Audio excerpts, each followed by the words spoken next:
Jupiter सूरज से हमारे solar system का पांचवां ग्रह और आकार में सोलर सिस्टम का सबसे बड़ा ग्रह है।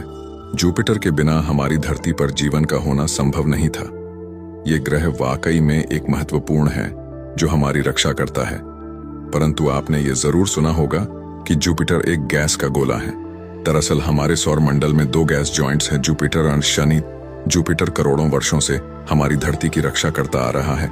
अपने शक्तिशाली गुरुत्वाकर्षण से ये धरती की ओर आने वाले पिंडों को अपने अंदर खींच लेता है। परंतु क्या आप जानते हैं क्या होता है जब जुपिटर को राडार टेलीस्कोप के द्वारा देखा जाता है? ये अदृश्य हो जाता है। ऐसा मानो कि जुपिटर वहां है ही नहीं। जुपिटर के सारे मून्स हमें सामान्य दिखाई देते हैं, परंतु जुपिटर हमें नहीं दिखता। पर ऐसा क्यों होता है?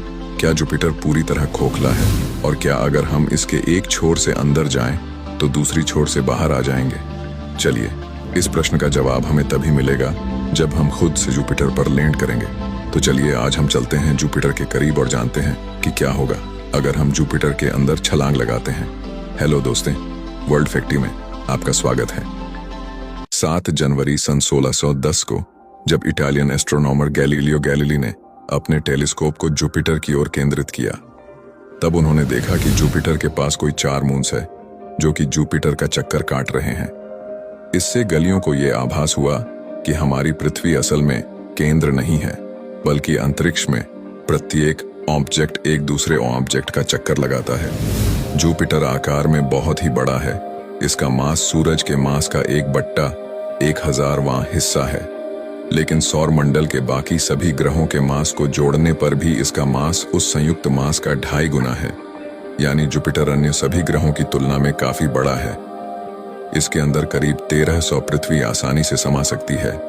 जुपिटर के इतने बड़े आकार और अद्भुत गुरुत्वाकर्षण ने हमारा ध्यान हमेशा से ही अपनी ओर आकर्षित किया है, परंतु इसे अच्छी तरह से जानने के लिए हमारा इसके करीब जाना बहुत जरूरी था।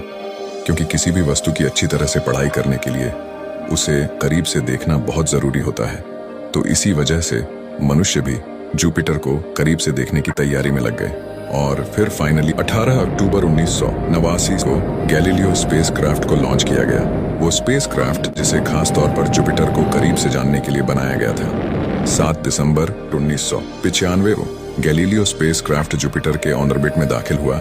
जुपिटर के शक्तिशाली मैग्नेटिक फील्ड के अंदर मैग्नेटोस्फेयर अपने आप में एक करिश्मा है। इसे पहली बार पायनियर 10 स्पेसक्राफ्ट के जरिए साल 1973 को ऑब्जर्व किया गया था। इसके बाद साल 1979 को वायेजर स्पेसक्राफ्ट जुपिटर के करीब से गुजरा और हमें इससे इसके मैग्नेटिक फील्ड की अच्छी